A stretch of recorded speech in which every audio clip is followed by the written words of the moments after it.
राम राम दोस्तों। आज के इस लेक्चर में हम जो टॉपिक पढ़ने जा रहे हैं उसका नाम है सदिशों का संयोजन अर्थात addition of vectors. Addition of vectors क्या है? अब तक हमने क्या पढ़ा था? सदिशों का वियोजन, मतलब एक सदिश को कैसे हम उसके दो कंपोनेंट ले सकते हैं, मतलब किन दो कंपोनेंट का वो रिजल्टेंट रहा होगा। आज हम ये देखेंगे कि अगर हमारे पास दो सदिश हैं अलग अलग, किसी एक बिंदु पर कोई दो बल काम कर रहे हैं या कोई दो वेलोसिटीज़ है, तो उनकी रिजल्टेंट वेलोसिटी क्या होगी, मतलब उनका एडिशन कर देंगे तो दो से एक वेक्टर हमें कैसे मिलेगा। जैसे अब तक हमने क्या सीखा था? हमने सीखा था कि यदि ये कोई वेक्टर p है तो अगर ये अल्फा एंगल पर है तो इधर क्या हो जाएगा p cos अल्फा, और इसके परपेंडिकुलर में क्या हो जाएगा p sin अल्फा। तो इससे इसको निकालना हमने सीख लिया था। लेकिन आज जो हम सीखेंगे वो सीखेंगे कि अगर हमारे पास दो अलग अलग कंपोनेंट हैं तो उनसे उनका रिजल्टेंट कैसे निकालेंगे हम फाइनल। समझ में आया? एक से दो कंपोनेंट प्राप्त करना सदिशों का वियोजन, और दो से एक रिजल्टेंट प्राप्त करना सदिशों का संयोजन। ठीक है, इसके अतिरिक्त एक चीज हमने और देखी थी क्या, कि अगर मेरा कोई वेक्टर है r, इसके दो कंपोनेंट लेने हैं मुझे, एक p एक q। ये कैसे कंपोनेंट है? त्रियक कंपोनेंट। त्रियक मतलब ये 90 डिग्री पर नहीं है। अगर ये p अल्फा है और ये बीटा है तो p की वैल्यू क्या होती थी? p होता था r साइन, साइन में कौन सा एंगल आएगा? दूसरी साइड का, beta upon sine alpha plus beta. और ऐसे Q कितना आ जाएगा? R साइन, साइन में कौन सा एंगल आएगा? दूसरी साइड का, alpha upon sine alpha plus beta. तो इससे ये निकालना तो हम सीख गए थे। आज हम क्या सीखेंगे कि इन दोनों का अगर हमें मान पता है तो उनका रिजल्टेंट कैसे निकालेंगे। ठीक है, यही है मेरा सदिशों का संयोजन। सदिशों के संयोजन में हम आगे बढ़े उससे पहले मैं कुछ चीजें आपको बताना चाहूंगा। पहली बात, जिस प्रकार से हम अदिश राशियों का संयोजन करते हैं, मतलब 2 + 3, ठीक है, 5 + 8, 12.3 + 1.4, ठीक है, तो ये कितना हो जाएगा? सीधा 5। ये कितना हो जाएगा? 8 × 5 = 13। ये कितना हो जाएगा? ये हो जाएगा 13.7। तो जिस प्रकार से हम अदिश राशियों का संयोजन करते हैं उस प्रकार से मैं दो सदिशों का संयोजन नहीं कर सकता हूं। क्यों? क्योंकि 3 न्यूटन + 2 न्यूटन, यहां पे तो मैं लिख दूंगा 5 न्यूटन। लेकिन अगर ये 3 न्यूटन, इस बिंदु पर देखो, अगर ये 3 न्यूटन का बल यहां पे लग रहा है, एक तो 2 न्यूटन लग रहा है और एक इसी बिंदु पर 3 न्यूटन का बल लग रहा है, तब तो ये बात सत्य होगी, 3 न्यूटन + 2 न्यूटन = 5 न्यूटन। लेकिन अगर एक बल 2 न्यूटन इस प्रकार से लग रहा है और उसी बिंदु पर 3 न्यूटन दूसरी दिशा में लग रहा है तो ये बात सत्य नहीं होगी। एक और उदाहरण देखो, अभी आपको स्पष्ट समझ में आ जाएगा। अगर 2 न्यूटन इधर लग रहा है और 3 न्यूटन विपरीत दिशा में लग रहा है, तो बताओ ये क्या 5 न्यूटन आएगा? क्या नहीं आएगा ना। क्यों? अब ये बात मैं क्या कहना चाह रहा हूं, मैं ये कहना चाह रहा हूं कि जिस प्रकार से हम अदिश राशियों का योग करते हैं, बीजीय योग, ठीक है ना, मैथमेटिकल एल्जेब्रिक समेशन करते हैं, उसी प्रकार से हम सदिश का, वेक्टर का एडिशन नहीं कर सकते। क्यों? क्योंकि सदिश में परिमाण के साथ साथ दिशाएं भी मायने रखती हैं। हमें उनका भी एडिशन करना पड़ता है, उसका भी प्रभाव पड़ता है। तो कैसे करेंगे अब सदिशों का संयोजन? उसके लिए कुछ अलग मेथड है, वही मेथड हम आज देखने जाएंगे। ठीक है, तो शुरू करते हैं हम आज का हमारा लेक्चर। आप टॉपिक डाल लीजिए, एडिशन ऑफ वेक्टर्स, सदिशों का संयोजन। अब सदिशों का संयोजन के लिए कुछ नियम दिए गए हैं। वो नियम क्या है मैं एक बार आपको सामने लिख देता हूं। सदिशों के जो संयोजन के लिए जो नियम दिए हैं उसमें पहला है सदिशों का त्रिभुज का नियम।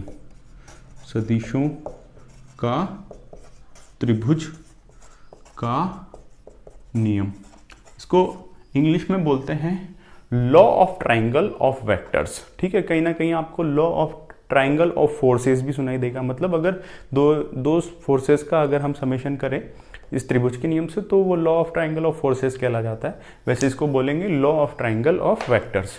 ठीक है, दूसरा नियम है मेरा सदिशों का समांतर चतुर्भुज का नियम। अब समांतर चतुर्भुज के नियम को अंग्रेजी में क्या बोलेंगे? Law of parallelogram of vectors. ठीक है, समांतर चतुर्भुज का नियम। तीसरा नियम है मेरा सदिशों का बहुभुज का नियम। सदिशों का बहुभुज का नियम। इसको इंग्लिश में क्या बोलेंगे? Law of polygon of vectors. अगर कहीं आपको law of polygon of forces, law of parallelogram of forces, law of triangle of forces समझ में या सुनने को मिले तो आप घबराइएगा नहीं, कंफ्यूज मत होइएगा। यही वाला नियम है, वेक्टर की जगह अगर वो फोर्स का एडिशन करेगा तो उसको लॉ ऑफ फोर्सेस कह देता है। ठीक है, अब जैसे मैंने कहा था कि जिस प्रकार से हम बीजगणितीय राशियों का योग करते हैं 2 + 3 = 5, उस प्रकार से सदिश का संयोजन नहीं कर सकते। एक बात ये हो गई। दूसरी बात क्या कि एक सदिश को मैं किसी भी जगह पर विस्थापित कर सकता हूं, जब तक कि मैं उसकी दिशा को और उसके परिमाण को नहीं बदलूं। अर्थात अगर ये एक 2 न्यूटन का बल है तो ये मैं इसको यहां पर भी रख सकता हूं, मैं इसको 2 न्यूटन यहाँ पर भी रख सकता हूँ, मैं इसको 2 न्यूटन यहाँ पर भी रख सकता हूँ। मुझे इसकी लंबाई चेंज नहीं करनी, लंबाई मतलब मैग्नीट्यूड, वो चेंज नहीं करना है, और मुझे उसकी डायरेक्शन नहीं बदलनी। मैं ये 2 न्यूटन नहीं बोल सकता, क्यों? क्योंकि ये और ये फिर अलग वेक्टर हो जाएंगे, इसकी डायरेक्शन मैंने बदल दी।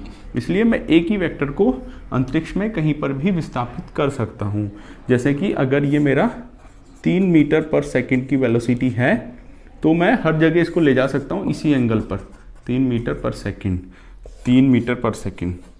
ठीक है, तो मैं एक सदिश को जब तक कि मैं उसका दिशा और परिमाण के साथ छेड़छाड़ नहीं करूं, मैं उसको कहीं पर भी विस्थापित कर सकता हूं। दूसरी बात हो गई। तीसरी बात, एक सदिश में केवल समान सदिश ही जोड़ा या घटाया जा सकता है। समान सदिश से मतलब आपको मैं सरल शब्दों में बताऊं, 3 किलो में 2 किलो जोड़ सकता हूं क्या? ठीक है, कितना आ जाएगा? 5 किलो। ठीक है, अब मुझे बताना 3 किलो में 2 किलोमीटर जोड़ सकता हूं क्या? नहीं जोड़ सकता ना। क्यों? क्योंकि ये द्रव्यमान है और ये दूरी है। द्रव्यमान में आप हमेशा द्रव्यमान ही जोड़ सकते हैं और द्रव्यमान ही मिलेगा। दूरी में आप दूरी ही जोड़ सकते हैं और दूरी ही मिलेगी। उसी प्रकार सदिश, अगर सदिश में आप कोई फोर्स जोड़ रहे हैं 2 न्यूटन, तो आप 2 न्यूटन को आप 3 न्यूटन, 15 न्यूटन, 25 न्यूटन के साथ समेशन कर सकते हैं, एडिशन कर सकते हैं, योग कर सकते हैं। आप इसका 3 मीटर/सेकंड के साथ योग नहीं कर सकते। अर्थात समान सदिश ही जोड़े या घटाए जा सकते हैं, जैसा बीजगणित में होता था। ये बात हो गई। चौथी बात कि मेरे जो सदिशों का योग होता है वो साहचर्य के नियम का पालन करता है। साहचर्य का नियम क्या होता है? साहचर्य का नियम देखो, 3 + 5 बराबर कितना होता है? 8। ठीक है, और 5 + 3 कितना होता है? 8 होता है। मतलब a + b बराबर b + a। ठीक है, ये क्या है? मेरा साहचर्य का नियम। एक और बात बोल दूं, या फिर मैं ऐसे कह दूं a + b + c बराबर a + b + c। मतलब 3 + 5 + 2, 3 और 5 को जोड़ूंगा तो 8 आएगा। 8 और 2 कितना होगा? 10। उसी प्रकार से अगर मैं 3 + 5 + 2 इसको जोड़ूं तो ये क्या होगा? 5 और 2 7, 7 3 10, और 8 और 2 10। तो ये साहचर्य का नियम है। तो मैं अगर वेक्टर a में वेक्टर b जोड़ूं तो अगर मुझे वेक्टर c मिलता है तो वेक्टर b में वेक्टर a जोड़ने पर भी वेक्टर c मिलेगा। इसे बोलते हैं साहचर्य का नियम। तो क्या होता है? मेरा सदिशों का संयोजन, सदिशों का योग क्या करता है? मेरा साहचर्य के नियम का पालन करता है।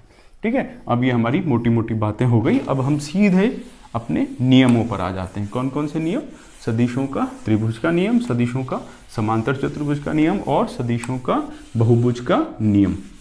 इंग्लिश में क्या बोलेंगे?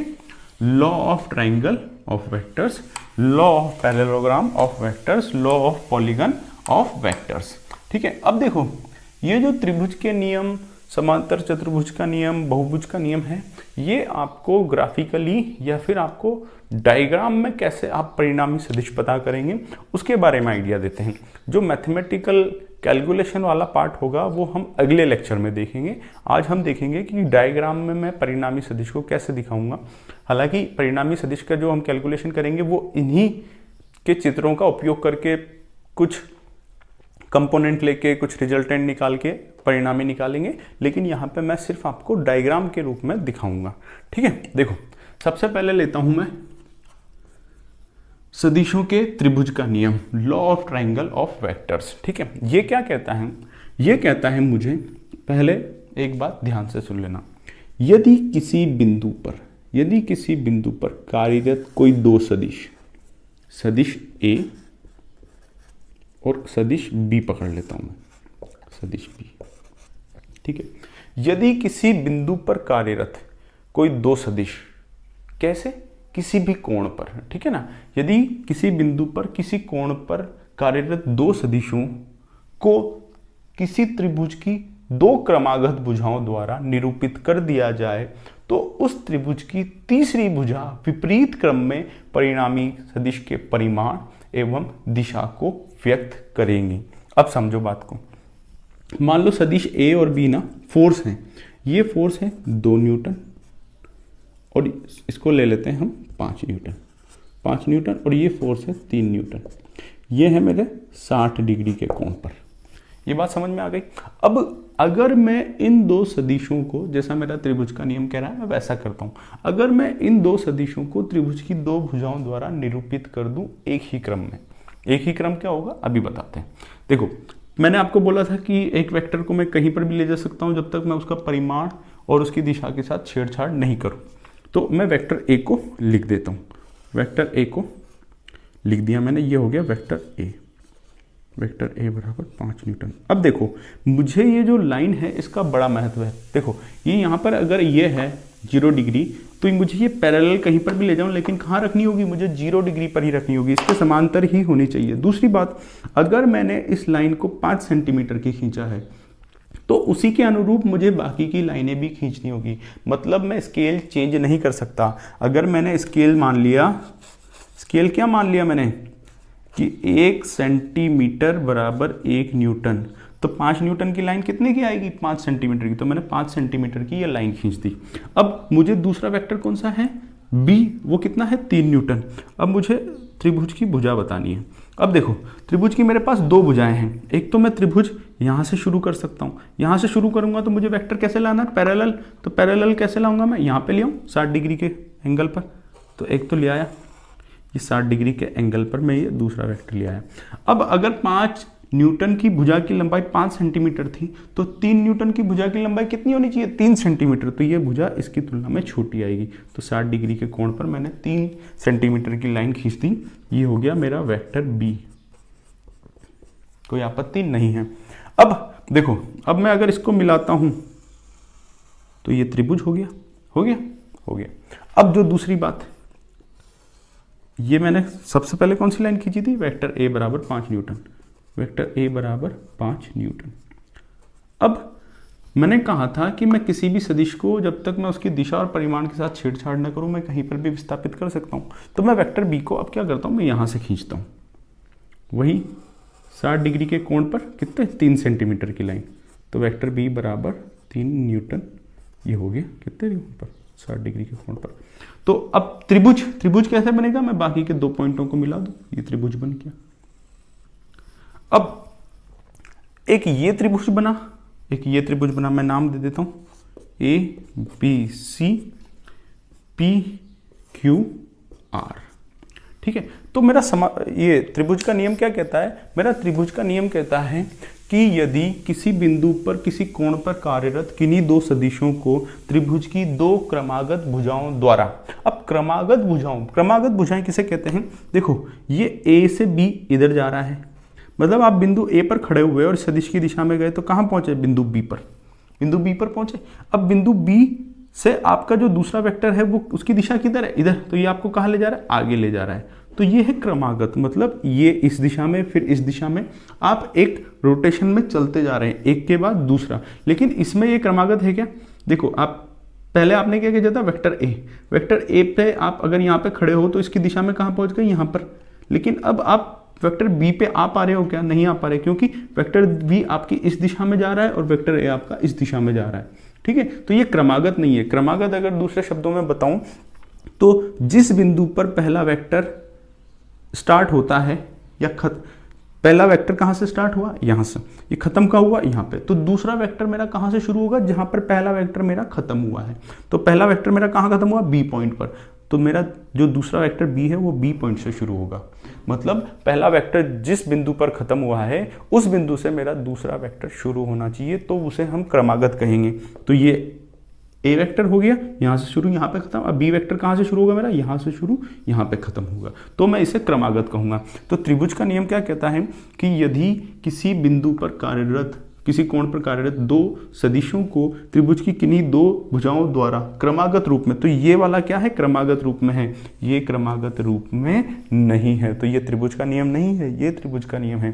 क्रमागत रूप में व्यक्त किया जाए तो त्रिभुज की तीसरी भुजा कौन सी हो गई, ए बी तो हो गई वेक्टर ए, बी सी हो गई वेक्टर बी, और तीसरी भुजा क्या है, ए सी। तो त्रिभुज की तीसरी भुजा विपरीत क्रम में मतलब अगर ए से बी, बी से सी और अगर सी से ए आ जाता, जहां पे पहला दूसरा वेक्टर खत्म हो रहा है, अगर वहीं से मेरा तीसरा वेक्टर शुरू हो जाता तो एक ही क्रम हो जाता। विपरीत क्रम में मतलब उल्टा, तीर सी से ए नहीं आएगा, ए से सी जाएगा। तो त्रिभुज की तीसरी भुजा विपरीत क्रम में परिणामी सदिश को व्यक्त करती है। अतः ये क्या बताता है मेरा, ये रिजल्टेंट वेक्टर बताता है, ये वेक्टर ए प्लस बी का क्या है, एडिशन है, योग है।